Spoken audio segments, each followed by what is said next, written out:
За ямар алхмууд хийх вэ гэхээр та хөрөнгө оруулалт хийхдээ юуг анхаарах ёстой вэ гэж тий. Нэгдүгüүрт нь бол та мэдээж найдвартай зөвхөн өнөөдөр маргааш шиг харсан биш, урт хугацаанд өөрсдөө хөрөнгө оруулалтанд сонгох ёстой юм байгаамаа. За тэгэхээр бол бидний хувьд бол энэ сая ингээд IPO-нуудыг ингээд ажиглаад бахад бол ерөнхийдөө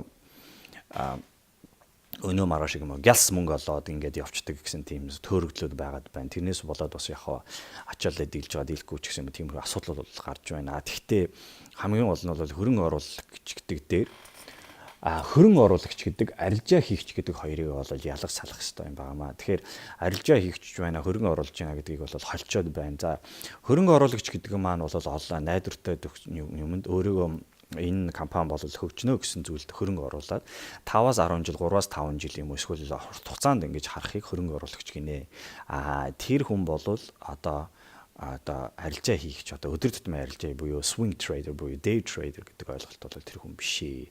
Тэгэхээр манай монголчуудын байгаад байгаа юмнууд бол арилжаа хийгчийг ойлгоод байх шиг байна. Хөрөнгөний зах зээлд орно гэхээр л өдөр болгон хөрөнгөний бирж дээр суугаад ч юм эсвэл брокеринг компаниг л уцтаад ингээ хөрөнгө оруулаад зараад аваад ингээд байхыг хөвшилээд бодоод байх шиг байна. Энэ бол арилжаа хийгч буюу day trader-уудыг арилжаанд оролцогч гэж ярьж байгаа. Хөрөнгө оруулагчид бол тустай юм байгаамаа. Intrinsic investing буюу урт хугацааны хөрөнгө оруулалт гэж байгаа. Тэгээ та өөрийгөө хинбэ гэдгийг бол тодорхойлох хэрэгтэй. За энэ тодорхойлолт дээр бол та мэдээж өөрийнхөө чадамж чадвараасаа мөн өөрийнхөө хэр эрсдэлд авах чадвараасаа шалтгаалаад та ингээд өөрийгөө тогтоогоод би бол хөрөнгө оруулагч, урт хугацаанд хөрөнгө оруулагч юм. Юу гэсэн үг вэ гэхээр би нэг компани хувьцааг аваад би 5-аас 10 жил хадгалж чаднаа гэсэн хүн юм. Эсвэл бол би нэг тухайн потенциал дээр жоохон ашиглаад энэ компани хувьцааг би өнөөдөр аваад нэг 5 хоногийн дараа мөн эсвэл нэг өдөртөө ч юм ингээд зарнаа. Энийг бол арилжаа эрхлэгч буюу арилжаач ингэж хэлж байгаа юм аа. За энэ ойлголтоо бол та ойлгож энийг бол та энд категориар бол та тооцох хэрэгтэй юм байгаа. За тооцохдоо бол заавал юу гэдгийг би урт хугацаанд хөрөнгө оруулна гихч тэгтээ арилжаа хийхгүй ч гэж байх гэж бодохгүй. Өөр хувьцаанаас болоод өөр байх жишээтэй. Та нэг бол юу гэдгийг нэг компани хувьцааг юу гэдгийг говь гэдэг компани хувьцааг та 5 жил аваа явчих болж байна. Эсвэл нэг өөр жижигхэн компани хувьцааг аваад би тэрийгэ зараад өдөртөө зарна гэдэг юм уу гэдэг.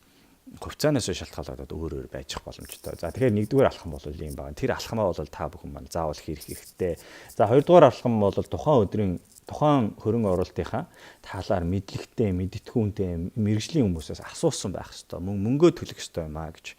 За интернетээр бол бидэнд бол группүүд байдаг. Хувьцааны янз бүрийн группүүд байгаа. Мөн хүмүүсийн ихтгэл үнэмшилтэйг тулгуурлаад миний ихтгэл үнэмшилтэйг тулгуурлаад та миний видеог эхлээд үзэж байна. Тэнд баярлалаа. Гэхдээ миний зүгээс бол та энэ хувьцааг аав тэр бол тэгж өснө энэ хувьцаа тэгнэ гэсэн тийм зөвлөгөө бол өгдөггүй. За энэ дээр бол миний хамгийн топ 5 топ 5 асуулт байдаг юу гэдэг вэ? Энэ компани хувьцаа өсөх үү? Энэ компани хувьцаа хэд хүрэх вэ? Энэ компани хувьцаа хэр унах вэ гэдэг асуултууд бол энийг бол би шударгаар хэлбэл тэнэг асуулт гэж ойлгодог. Яагаад тэгэхээр та битгий өөрийнхөө олсон мөнгөө ямар нэгэн хүнд хэрвээ та мөнгө төлж тэр хүнтэй гэрээ байгуулаа инвесторын зөвлөгөө аваагүй болоод тэр хүний үгэнд ороод тухайн хүн бол ямар нэгэн бас өөрийн гэсэн аженда гэдэг юм да яг өөрийн гэсэн тийм сонирхол байгаа шүү дээ ардаа тэр ард сонирхлыг та мэдхгүйгээр тэр хүмүүсээс тэгж асуудаг нь бол буруу юм байгаамаа. Тэгэхээр нийгмийн crowd psychology буюу нийгмийн дагах үйлүүд бол Монголд бол их болоод байна. Яг Facebook-ээр ч тэр хувьцаа тэгж өснө, энэ хувьцаа ингэж өснө гэхээр ингээд шинээр орж байгаа хүмүүс маань бол тэрийг дагаад байгаа тийм асуудлууд бол гарч байна. За тэгэхээр энэ дээр бол та өөрийгөө Facebook туршлага ялгаж салах хэрэгтэй. Түрүүн хөрөнгө оруулагч арилжаа ойлгогч хоёрыг ялгах гэдэг шиг Facebook туршлага хоёрыг шалгаарай. За 3 дугаар алхамд бол ямар ч хөрөнгө оруулалт бол мэдээж эрсдэлтэй гэж сая хэлсэн байгаа. Тэгээ эрсдэл таах чадвараа та өөрөө тооцож үзээд олон нийтийн сэтгэлгээ буюу crowd psychology битгий автаарай. Нэг ингээд өөрийнхөө авъя гэсэн юм авцсан байж байгаа. Нэг хүн ингээд зар инээ тэрийг бичсэн баг тэрэнд итгээд ч юм уу. Эсвэл нэг хүн юу гэдэг зарцсан байж байгаад юу гэдэг танд буруу мэдээлэл өгөөд энэ хувьцаа ёстой нам унана гэдэг ч юм уу. Ингэн болоо таныг зарсны дараа буцаад эргүүлээд авах ч юм уу. Эсвэл энэ хувьцаа өснө гэсэн мөртлөө өөрөө зарцсан ч юм уу. Ингээд иймэрхүү аженданууд бол явдаг. Тэгэхээр та мэрэгжлийн хүнээс бол зөвлөгөө авах хэрэгтэй юм байна. Мэрэгжлийн хүнээс зөвлөгөө авахдаа мэдээж та мөнгөний төлөх хэрэгтэй юм байна. Үнэгүй зүйл бол мэдээж ажендад байдгаа гэсэн санаа. Тэгээ ингээд энэ талаар бол та энэ гурван зүйлийг одоо та ухаарад ингээд цааш нь одоо тунгаан боцны дараа хөрөнгө оруулалтаа заавал хийгээрээ, битгий хүлээгээд ах зүйл бол байхгүй. Танд бол би түрүүн өмнө нь хэлж байсан 300-аас 500 мянган төгрөг байхад бол Монголын хувьд бол хангалттай. Тэр мөнгөө оруулаад эхлээд та цувцагаа аваад үзтгээд авсны дараа бол танд бол мэдээж энэ rush буюу одоо энэ ерөнхийдөө ойлголтууд бол гараад ирнэ. За энийг та бол бодох хэрэгтэй байнамаа. За ингээд одоо яах вэ гэж байна. Тэгэхээр одоо өнөөдрийн сэдв маань юу юм гэхээр одоо эдийн засгийн өсөлттэй энэ үед та одоо яах ёстой юм бэ гэхээр тий хэрвээ танд одоо бизнес юм уу шин санаа байгаа бол бизнесээ одоо эхлүүл хүлээх суух шаардлага байхгүй. Хоёрдугаарт нь хэрвээ хэрвээ бизнесээ эрхлүүлж байгаа бол яг одоо бизнесээ өргөжүүл өөрийн гэсэн одоо хийгсэн юмуд бол дагсан төвшөнд гаргах хэрэгтэй. За гуравт нь хэрвээ танд ямар нэгэн мөнгө байгаа бол одоо та хөрөнгө оруулалт хийгэрэй гэж.